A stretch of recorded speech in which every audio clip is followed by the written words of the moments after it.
Social media obviously is like raining right now. Influencer marketing industry has boomed. What are these people that post on Instagram and TikTok and YouTube all day? What is really going on behind the scenes? I wanted to talk about just my experience being an influencer full-time now for the last 8 years. I want to open the curtains and let you guys in on just the tea of what it really means to run a social media business, to be a content creator, because there's more to it than what meets the eye. Oh, let me tell you something.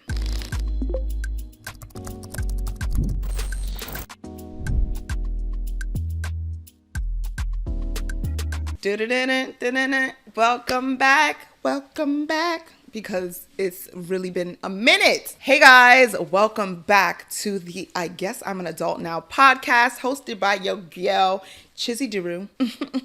It's been a long time. There's been a few updates. One physical, as y'all can see, the hair is even shorter. If you are listening, you can visualize it. My hair is a low cut. Yes, she is. I was just tired. I am so tired of hair. I can't do it. I've really hit the point in adulthood where I need to be as low maintenance as possible. And the first thing that was low hanging fruit was my hair. You have to go. But no, I am loving it. Like, life is so much simpler now that I don't have hair on my head and getting dressed doesn't take as long. So love this for me. But yeah, did y'all miss me? Because I missed you. It's actually been a long time since I filmed. There's been a lot that has happened over the last couple of months since the last episode, but we are officially in season 2 of the podcast, which is like so dope. I'm hearing that you guys are loving the episodes, so I'm so excited for what we have in store for you. Make sure you are downloading the podcast, subscribe on YouTube, just listen where you can listen. Today, I want to talk about something that, how do I say it? Social media obviously is like raining right now. Social media is definitely king, or I think the saying is that content is king. Everybody has a social media platform. Everybody got a podcast now. Yes, me included, because I have things to say. But the influencer marketing industry has boomed. And I wanted to talk about just my experience being an influencer full-time now for the last 8 years. I started creating videos on YouTube in 2011. Okay. So some of you guys know my story, some of you don't.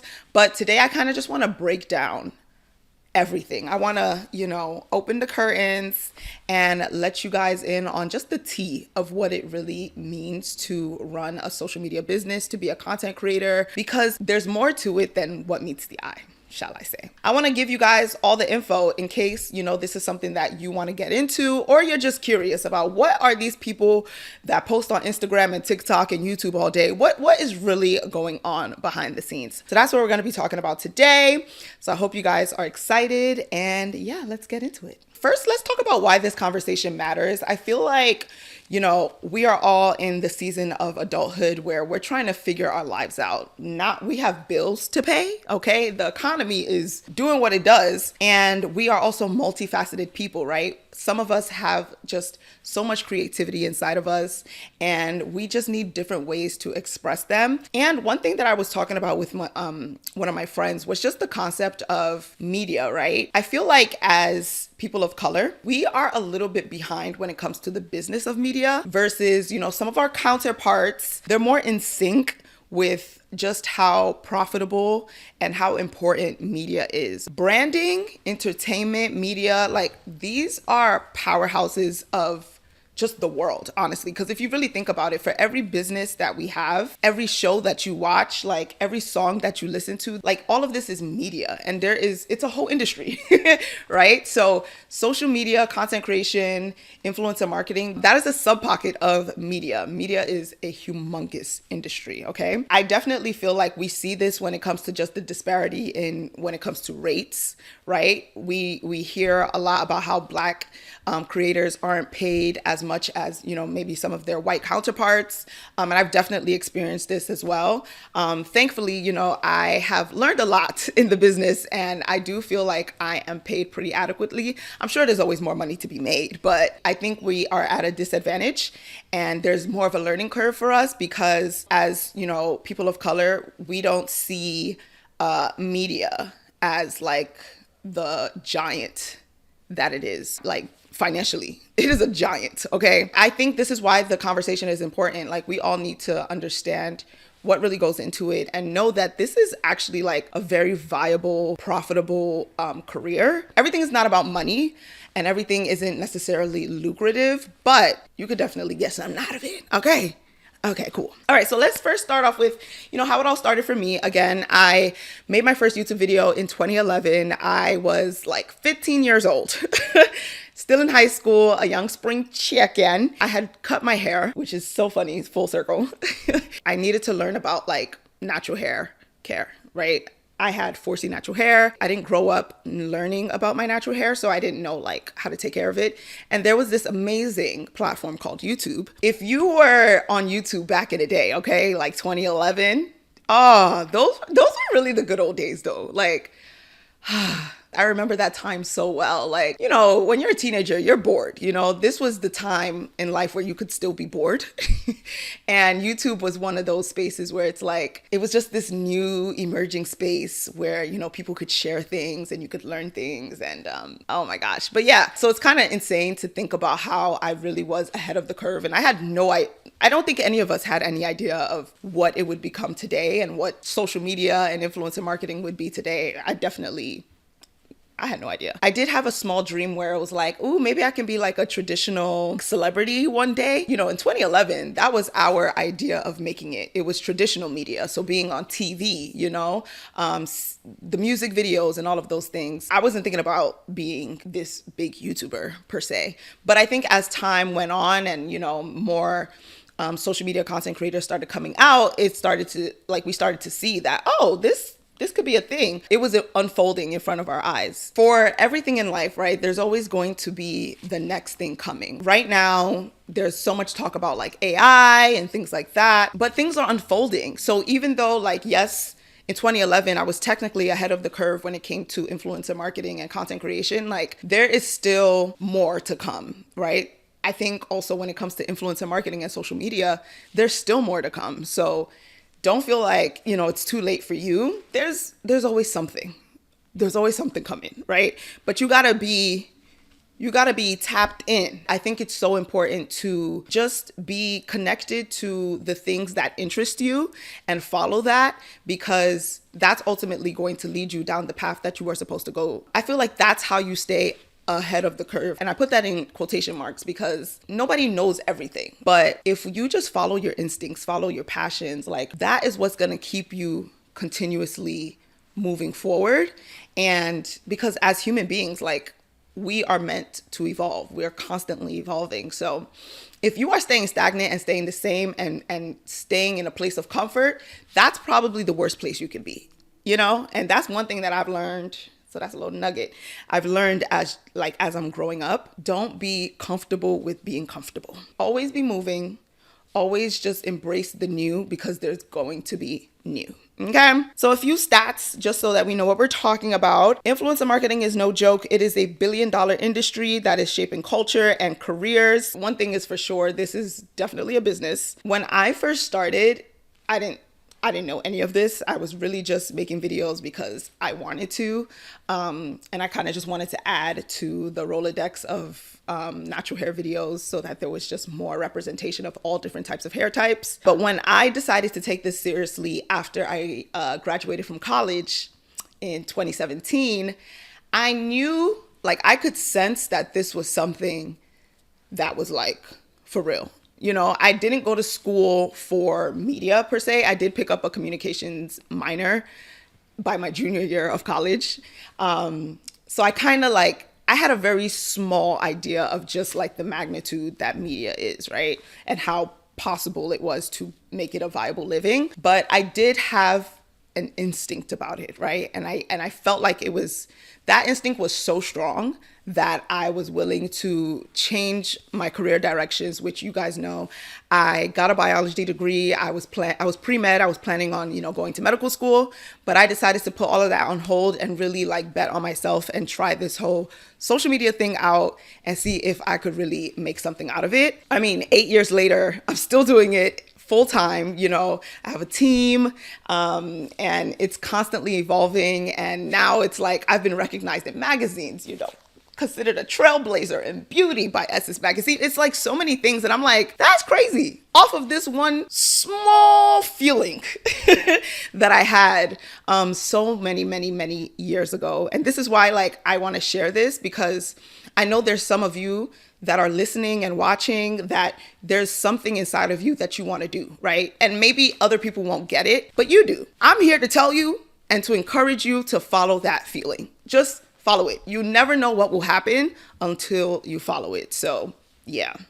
After 8 years of being a full-time social media content creator, I am finally answering the call and sharing with you how I got to where I am today so that you can replicate it. I am hosting a free live masterclass. Here, you're going to discover how to share your message, serve your people, and build a brand that is rooted in purpose and create some real income. You definitely want to register ASAP. It is limited seats, so check the description box, click the link, register. And this isn't just about becoming an influencer. This is about honoring your calling, okay? Owning your story and building a brand that brings both glory and growth. So I'm excited to share all that I've learned over the years. So make sure you register ASAP, and I'll see you at the free live masterclass. When it comes to like my actual experience about, being an influencer, the behind the scenes, running it as a business, there was definitely a big learning curve. Because like I said, I didn't go to school for this. My family, what they knew was get a traditional career, lawyer, engineer, doctor, that's it. So I was definitely at a disadvantage. So I had to kind of just learn as I went, and made a whole bunch of mistakes during the process. And but this is why these things exist, so that you can learn from my mistakes. But one thing that I will say is burnout is real, okay? Because content creation, when you think about it, you think you're just like, oh, making a little video, editing a little 1, 2, 3, and then posting, and like, that's it. No. There is so much more that goes into it that you would never know from just looking at a video.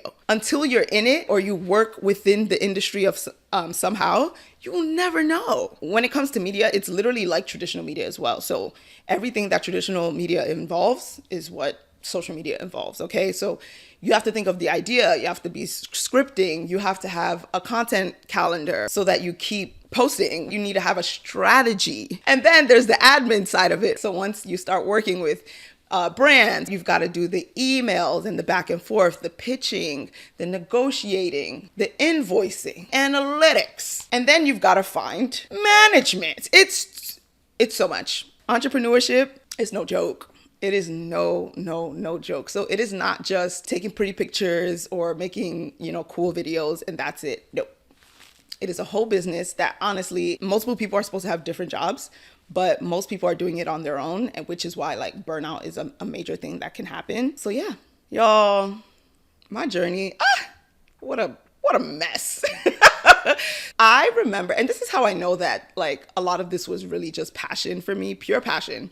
Because I didn't make a dime from this until, let's see, I made my first YouTube video in 2011. I didn't even know you could get paid until maybe 2013 or 2014. And I remember trying to sign up for like the YouTube paid program at the time, and it didn't work for like 2 years. So for 2 years, once I realized I could make money, wasn't making anything. And then around, let's say 2015, I had signed with like this management company. Ciao. It was a sketchy company. I think I was with them for 2 years as well. Didn't make a dime because they were like taking the ad money somehow. So if you do the math, that was like maybe 5 or 6 years where I just was just making content and making YouTube videos out of just the love and passion of it all. And then around 2016, 2017 was when I started like learning a little bit more about how like you could, get paid through brand sponsorships and things like that. So I'm like, okay, cool. So I remember, I think the first one that I got was like, I don't know if this was the first one, but the one that really ranged true in my mind, it was for a natural hair company, and they had asked me my rates. And I was like, girl, I don't know. Like, I had no idea how to like calculate rates. So what I had did was, I was working as a cashier at the time. So I took my hourly wage as a cashier. And then I thought about how long it would take for me to make a video and then to edit the video. And I just like used my minimum wage, by the way, or my minimum hourly wage. And I just put that towards like how many hours it would take for me to film a video. And then I was like, well, I have around like 80,000 subscribers right now. So let's just like tack on another, I don't know, $100 or something. I think I was talking to the CEO at the time. I think I was like, oh, $150. Because at the time, I think my hourly wage was like $9 an hour or something like that. Can you imagine? I told this business brand, I would charge you $150 to make this, for me to make this video. Mind you, I had 80,000 subscribers on YouTube. I think I was averaging, I don't know, anywhere from 10 to like 50,000 views a video, $150. Oh! You know it was bad, because even the person that I was talking to, they said, you are underselling yourself. Like, I will always appreciate her for sharing that with me, because like, she didn't have to. She was like, nah, you should probably be somewhere around like $700, $800. I said, wow. Telling that to me, a broke college student working for minimum wage, I said, wait a minute. Something could happen here. I can make something shake. Since then, you know, I have learned. And I actually have like some resources that you guys can check out down below. Okay. So that you can learn about this too, so that you are not underselling yourself. Okay. You can make a good amount of supplemental income. And I'll never get like tired of sharing that story, because it's a reminder that we all start from somewhere. I feel like we see people and they're doing like these amazing things, and they've grown their, you know, brands to such amazing heights and their businesses, but we don't hear about, you know, when they first started. Everybody starts from ground zero. Now, technically, some people maybe have a leg up more than others, but regardless, like, everybody starts from ground zero. And I definitely started from the bottom. I think it makes me also appreciate where I'm at even more, because I was talking to my producer, Donald, and I was just like, yo, this is really like my job. Like, this is my job. Like, I am really making a living off of this. This is insane.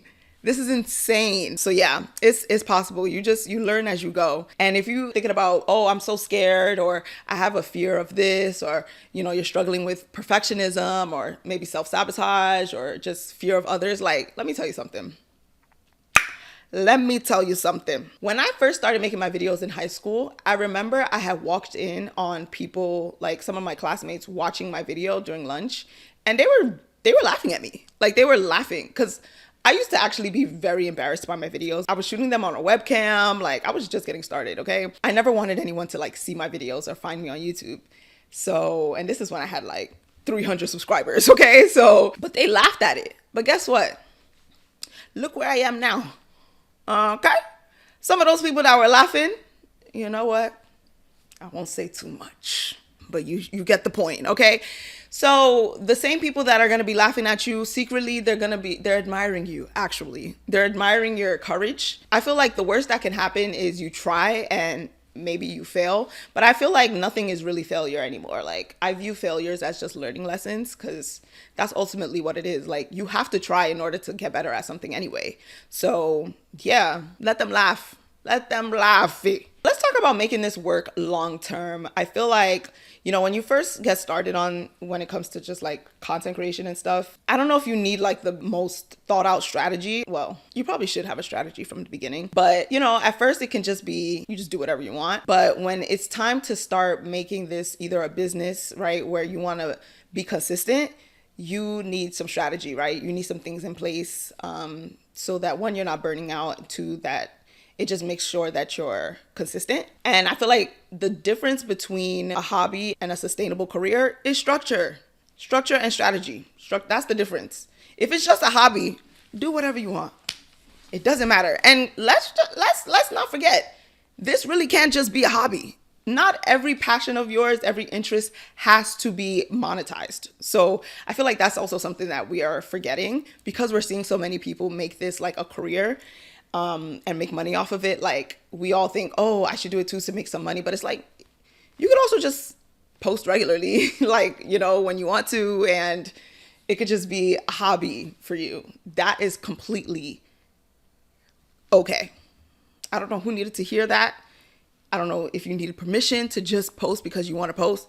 Please post because you want to post. We need more of that, actually. For anyone that is listening that maybe you want to take it more seriously and you want to make it a sustainable career, structure is going to be your best friend, and a strategy. And when you have that, it's basically like treating anything else like a job, right? You want to treat your business like a job. So on a regular job, you have set hours. Now, it's not going to be like set hours all the time, but you have to start thinking of this as a business and as a job. That's how you're going to take it more seriously. What I do now, I pretty much have set hours for the most part. Like I'm starting in the morning at like 9, 10 a.m. and I'm wrapping up whether it's earlier in the day by 3 or, later in the day by 5. Like, so today I'm shooting podcast episodes. So my day started from 10 and it's probably going to end somewhere around 6. But that's a job. That's a 9 to 5. That is a job, honey, to make sure that it doesn't consume your life. That's also where those structure comes into play, because one thing about it, content can just run your life, right? Everything becomes content, and it's just like you're always working, you're always editing, you're always thinking about ideas. Like, it's nice to have a hard stop because it creates some work-life balance. Because if not to, you will be stressed every day thinking about something. I remember by the time like 2020 came around, so that's me full-time for about 3 years. Because 2020, that was the year that all the companies wanted to work with Black creators. All of a sudden, they remembered us, because that was like the pinnacle of Black Lives Matter. That's when the George Floyd incident had happened. So, there was a big rise in just like Black business and supporting Black creators. So I was working my little tail off in 2020/2021. And I got so burnt out. Oh my gosh. Burnout is such an interesting thing to experience because I feel like it mimics depression. Like you just lose interest in things you once were very interested in. You can't seem to muster up the strength to do anything. Like it is the worst feeling ever. It was after that experience and that season that I realized, okay, in order to make this more sustainable, I have to really start treating this like a business, having more set hours, start delegating, bringing people on. And that was a learning curve in itself because, as a solo entrepreneur, you're kind of just doing everything for yourself. It is a learning curve to learn how to delegate things to other people and like build a team. That is a whole nother skill. And they don't be teaching this in school. What is going on? Anyway, it's so frustrating because like what I've had to learn over the years is it's so much, and I'm still learning every single day, Some of the mistakes that I've made: professionalism, knowing what you can take on and what you can't take on, right? So the capacity, once you start bringing in like brand partners, you're working for other people. I'm not an employee, but I'm contracted to do a job for certain clients, which would be brands. So they're expecting things on time. They're expecting you to be organized. And child, I know there's some people out there that got some stories about me. And I just want to ask for your forgiveness, okay? We all grow. I have learned that you really have to be organized if you want to be treated like, or just be seen as a professional and, get booked over and over again. And this is honestly where I think having a corporate job is really beneficial, because I had gone straight into entrepreneurship and content creation straight out of college. I had a job for about a 6-month period where I was a social media manager for a media company. But outside of that, I don't have any other corporate experience. Before that, I was in the sciences. So having that corporate background actually really helps with being an entrepreneur, whether you are a content creator or any just type of entrepreneur, really. But because you learn those soft skills of professionalism that like allows you to be able to work well with clients.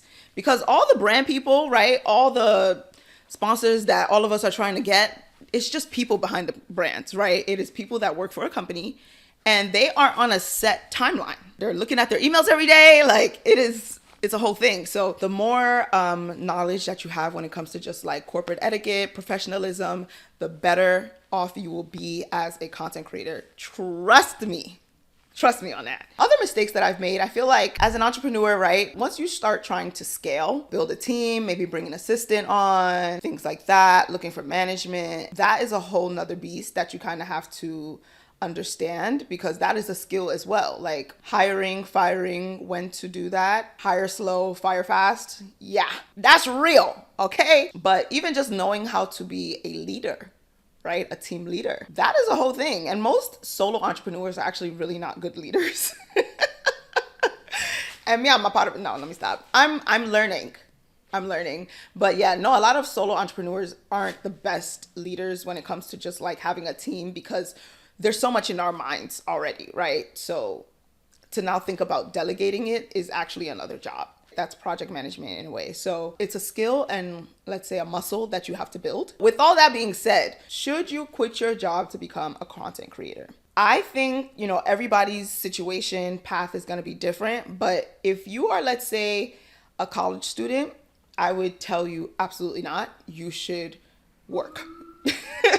You should go out into the corporate field and you should work. And the reason I say that is because it is going to expose you to the business side, the corporate side of things, which is going to inform you how to navigate as an entrepreneur when you finally do become like a full-time entrepreneur, if that's ever what you want to do. And you get to learn it on somebody else's dime. You get to get paid to learn. Come on. It makes sense. Take on as many experiences as possible before you are just like out on your own completely. Again, everybody's situation is going to be different.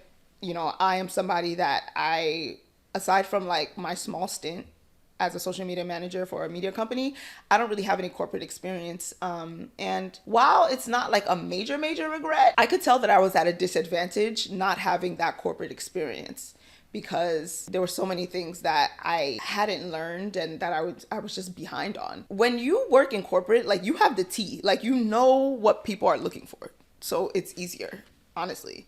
So yeah, and when it comes to just financially as well, I don't think it makes sense financially to quit your job, especially if like you're not consistently like getting money as an entrepreneur. Again, I think everybody's, situation is going to be different. Like maybe you have a little bit of a safety net or cushion where you can like get away with not having a job for a little while and just putting your all into your business for a while. If you can, sure, do it. But if you know that you have to take care of yourself, maybe you have other people to take care of, you got to do what you got to do. And if you got to work a job, you got to work a job, honey. Work the job. I completely get it though. Like working and then also trying to focus on a business, content, like edit. It's a lot. The Lord be with you. I don't know. Like I remember when I was working, I think I was part-time, funny enough. I was part-time and I would commute to work like 2 or 3 times a week.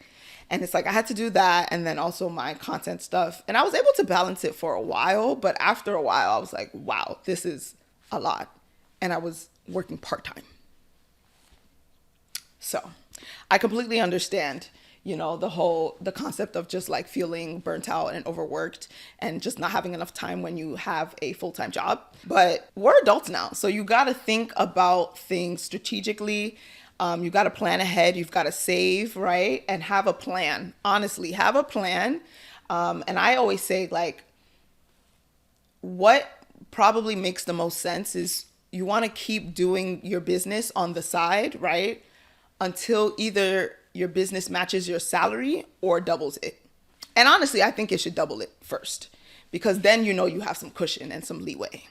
Now, if you want to live life on the edge like me, you got to deal with the outcome of whatever that is. Okay. All right. I think also one other thing that is a major misconception is that being in front of the camera is the only path within the influencer industry or social media content creation industry. Like there are so many different roles that you can be a part of. There's so many career paths that you can take within media that doesn't have to be the actual content creator, right? The one that's in front of the camera. Like to make this possible right now, you need a producer. You need a social media manager. You need a copywriter, right? You need an editor. You need an agent, right? That's negotiating the deals and bringing in the business. Like There's so many pathways that you can go. I think something just to think about is like how you can utilize your skills and your talents and gifts and use it within media, within the media industry as a whole. And the reason again that I want to share this is because I know majority of my audience are, women and people of color, and we do not know these things. Most agencies, it's annoying actually. It's like, it's frustrating to see, but like most agencies are majority like white. A lot of the people that I work with that are behind the brands, that are at with the marketing agencies, they are Caucasian. And nothing against my Caucasian folks, I love everybody, but it's just like you can see the disparity. Like they know that this is like a major career that they can actually follow, whereas like us as in the Black community, we don't know these things. I think that's something that I would definitely like say, like look into the behind the scenes, because that's honestly where there's so much opportunity. Manager, strategist, editor, the list goes on and on. Whether you decide to go full time with this or not, I think building your personal brand is always going to give you just like different options, leverage, and freedom. And with this economy, we need that, okay? You need several sources of income coming in. So I think it's always a good idea to have some form of a personal brand. I think it's about creating content and just creating whatever content that works for your version of your life. But yeah, if this is something that you do want to take more seriously, I am hosting a free masterclass so that you can learn how to share your message, build a brand that's rooted in purpose, and serve your people, okay? And also make some real income. So you can check the description box below if you are watching on YouTube, or if you are listening, check the description box so that you can sign up and register for this free masterclass. You don't want to miss this. I'm going to be dropping all the tea. Okay. All right. That's all I have to say for the day. Feels good to be back and chatting with you guys. So I'm excited. Please make sure you come back for next week's episode. There is so much in store for this season, and I will catch you guys later. Bye, y'all.